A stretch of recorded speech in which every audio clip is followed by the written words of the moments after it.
Okey, Assalamualaikum. Bertemu kita pada episod kali ini yang akan menerangkan tentang ujian keterusan lita gelang. Okey, baik. Seperti mana yang kita telah pelajari, bagaimana menggunakan peralatan pengujian untuk menentukan sesebuah lita itu berfungsi dengan baik. Okey, baik. Kita terus kepada kita punya slide nota kita. Alright. Okey. Sekarang ni kita cuba tengok apa yang berlaku. Mana kita tengok ujian keterusan litar gelang. Okey. Ujian keterusan litar gelang ni sebagaimana yang kita tahu ialah ia dilakukan untuk menentukan keterusan semua pengalir litar gelang. Okey. Menentukan keterusan semua pengalir litar gelang. Okey, baik. Tujuannya adalah untuk memastikan bahawa ada keterusan pada setiap wire dalam litar gelang. Alright. Okey, ia dijalankan dengan menggunakan jangka O. Okey. Kita guna multimeter biasa saja boleh. Hanya guna buzzer lah. Okey. Dengan guna multimeter biasa kita. Okey, mana kita boleh tekan untuk buzzer, kita set pada buzzer lah. Okey. Contohnya kita ada buzzer kat sini. So, untuk menentukan litar gelang Okey. Ujian ini dilakukan dengan mengukur nilai rintangan pengalir-pengalir yang membentuk litar gelang. Sebab sekarang kita punya tajuk adalah litar gelang lah. Semuanya berkaitan dengan litar gelang. Dia tidak kaitan dengan apa? Litar lain. Okey. Sebab litar gelang memang special, memang khas untuk gelang sahaja. Alright. Ini kalau kita set buzzer, dia akan bunyi buzzer lah. Okey. Okey. Keterusan. Dia punya julat dia lah sebenarnya. Tapi kalau nak senang, bunyi buzzer je. Okey. Oops. Oh, ni tajuk lepas. Okey, keterusan litar gelang. Alright. Tengok dalam nota kita. Okey, baik. Dalam nota kita ada dua kaedah pengujian yang boleh dilakukan. Iaitu yang pertama, kaedah 1. Okey.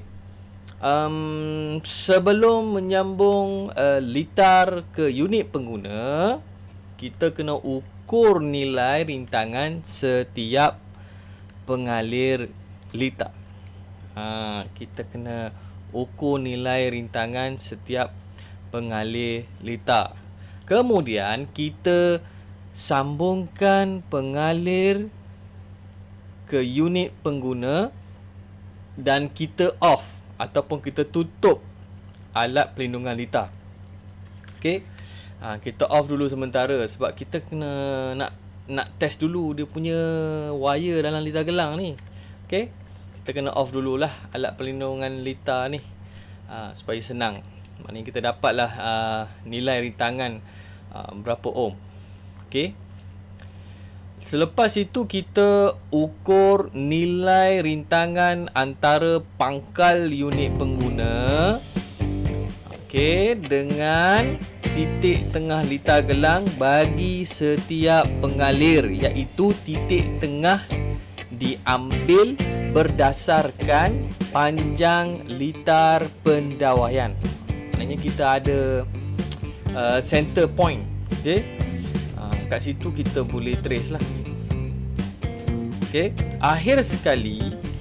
Akhirnya kita sambungkan semua pengalir-pengalir litar bagi membentuk sambungan selari pada satu daripada soket alir keluar. Okey, dia memang dipasang pada soket alir keluar.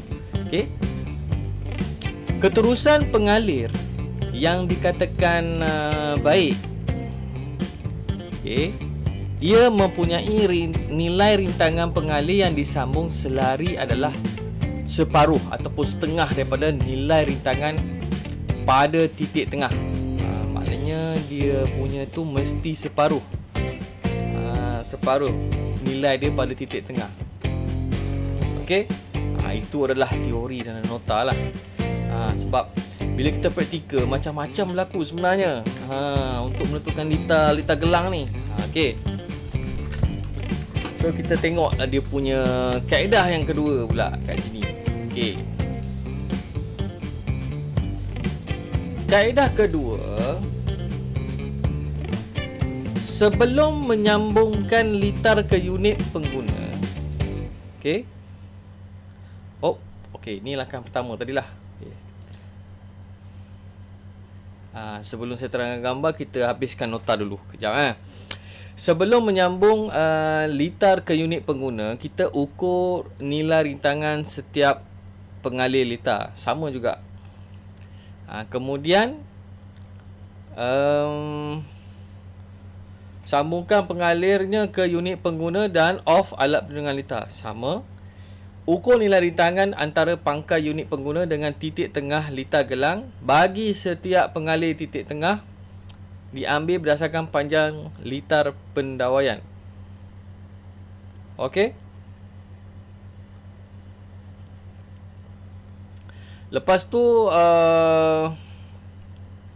sambung semua pengalir litar pada titik tengah bagi membentuk sambungan yang selari. Okey. Untuk membentuk sambungan selari. Kalau yang tadi membentuk sambungan selari pada satu daripada soket alih keluar. Yang ni tak ada. Dia titik tengah membentuk sambungan selari. Keterusan pengalih dikatakan baik sekiranya nilai rintangan setengah juga pada titik tengah. Sama macam yang pertama tadi. Bezanya tadi dia pada titik pada apa ya? Selari daripada satu soket alih keluar. Dia diukur pada soket. Kejap lagi kita tengok gambar dia. Dan ketika ujian dijalankan, okey, ini semasa nak test, kita semua perkakasan elektrik perlulah ditanggalkan dari soket alih keluar. Ini kalau dah dipasang lah. Maknanya kalau ada sebarang pelak perlu dikosongkan, dicabut. Okey, jangan ada sambungan beban antara yang bergantung kepada perkakasan elektrik. Maknanya kena tanggalkan dari soket alih keluar. Itu kaedah yang kedua. Dia sebenarnya sama, ada sikit saja perbezaan. Jom kita tengok. Alright. Inilah langkah pertama.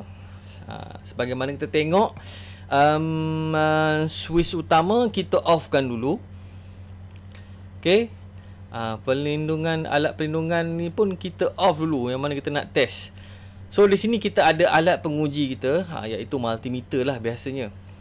Okey, kita tap pada wire yang bersambung kat sini, iaitu wire yang input dan output, yang input yang ada return balik. Kita tapping, maknanya bila alat penguji tu mempunyai sambungan, dia akan berbunyi. Dan pastikan pada soket alih keluar ni beban ditanggalkan. So dekat sini kita guna alat penguji, kita tap pada wire yang bersambung. Contohnya dekat sini kita tarik satu wayar dekat sini, kita keluarkan.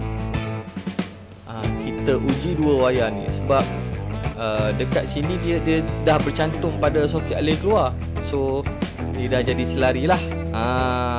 Itu cerita dia. Maknanya kita nak pastikan setiap pengalih litar gelang ni berfungsi dengan terus, tak putus lah. Okey. Langkah yang kedua sama juga. Switch utama dibuka, kita offkan dulu. Lepas tu alat penguji, tengok alat penguji kita tapping pada output DB kita. Okey. Dan pastikan beban ditanggalkan. Tapping pada output pada DB. Dan satu lagi kita tapping pada soket alih keluar di mana wire yang kita hendak test. Okey, bersambung dekat sini. So, ia mesti ada keterusan. Kalau tak ada keterusan bermakna sambungan tak betul lah, ataupun sambungan putus lah. Kalau yang betul dia akan bunyi buzzer lah. Okey, bunyi buzzer. Kalau nak dengar bunyi buzzer, senang je. Dia akan berbunyi macam ini. Okey, saya tunjuklah macam ni. Lebih kurang tu lah. Kalau betul sambungan dia. Kalau bunyi macam ni, perfect. Tapi kadang-kadang dia tak bunyi. Kalau tak bunyi tu, kita kena pastikan nilai mestilah setengah daripada center. Okey, alright. So, langkah ketiga apabila kita nak menguji, gunakan alat penguji kita tapping pada DB. Dan lagi satu, kita tapping terus pada wire apa ni guys? Guys pula. Okay, wire apa ni? Live atau neutral? Live atau neutral? Of course, itu adalah wire neutral. Wire neutral. Yes, wire neutral kita tapping di mana ni? Okey, tengok. Tapping di DB output. Okey. Output ni sambung ke setiap point-point ni. Okey. Dia ada return balik. Return di mana return? Okey, seperti mana yang saya ceritakan tadi, dekat sini dia ada membuat sambungan selari. Inilah yang dikatakan sambungan selari pada soket alih keluar. Kita bypass dia. Kita bypass. Nampak ni, dia cantumkan ketiga-tiga point ni. Neutral, earth dengan live. Okey. Kita nak test keseluruhan wire, mesti akan return pada neutral di DB. Kita tapping pada live DB dan return pada neutral DB. So, biasalah, kalau betul kita punya sambungan, buzzer akan berbunyi macam ni. Berbunyi macam ni. Dan kalau tak berbunyi, kita tengok julat atau nilai mestilah setengah daripada center. Okey. Biasanya senang je untuk troubleshoot litar gelang ni. Dia tidak mempunyai komponen-komponen yang complicated. Hanya memerlukan kekemasan sambungan sahaja. Kalau sambungan tu kalau pasang tak betul, ini yang banyak mengatakan masalah untuk kita trace point mana yang ada problem. Kalau sambungan kemas, insya-Allah kita senang untuk melakukan pengujian dan menentukan kita punya litar berjalan dengan lancar. Okey. Itu yang kita telah pelajari dalam sistem litar gelang. Maknanya dalam sistem ni kita menguji keterusan dalam litar gelang. Kaedah apa? Kaedah litar mati. Alright. Saya harap kamu semua boleh faham sedikit sebanyak. Kalau tak dapat faham tu mungkin daripada kelemahan diri saya. Kita perlu tingkatkan lagi kefahaman kita untuk memahirkan diri kita dengan skill-skill pengujian. Okey, ini secara litar mati. Okey, sekadar itu episod untuk kali ini. Kita berjumpa lagi pada episod akan datang. Kita akan masuk lebih detail lagi tentang pengujian seterusnya. Okey, sekarang itu daripada saya. Assalamualaikum warahmatullahi wabarakatuh. Kita berjumpa lagi pada episod akan datang. Sekian. Terima kasih.